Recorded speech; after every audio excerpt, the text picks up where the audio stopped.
July 27, 1890. Vincent van Gogh stumbles home with a bullet wound. His dying words, "I shot myself." But what if the world's most famous suicide was actually an accidental killing by a teenage bully? Van Gogh, the tortured genius who created masterpieces, cut off his own ear, sold only one painting while alive. The ultimate tragic artist, really. July 27th, he walks into a field near a small town in France. Hours later, he staggers back to the Ravoux Inn with a bullet in his stomach. To police, he says, do not accuse anybody. It is I that wish to commit suicide. 2 days later, at age 37, he's dead. Case closed? Or is it?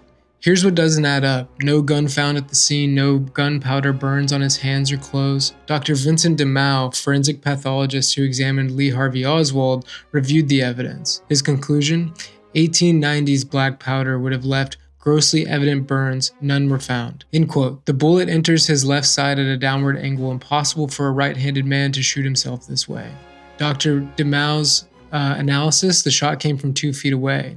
Enter René Secrétan, a wealthy 16-year-old obsessed with Buffalo Bill Cody who dressed as a cowboy and terrorized Van Gogh all summer long. They put chili powder on his paintbrushes, which Van Gogh licked, and poured salt in his coffee, and the locals called Van Gogh Le Faux, which means the madman. Secrétan owned a broken .380 caliber Naifeh revolver, and in his own words, worked when it wanted.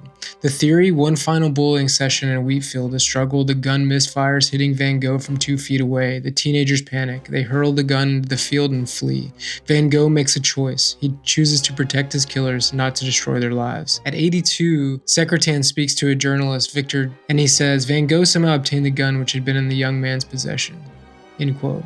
After the shooting, police inventory every gun in town. Only one is missing. That's Secrétan's. And at the same night that it happened, the family went to their villa in Normandy, way earlier before their normal departure. In 2020, the pathologists conclude in all medical probability Van Gogh did not shoot himself. This was a homicide. The gun wasn't found until 1960, buried in a field for over 70 years, exactly where a terrified teenager might throw it.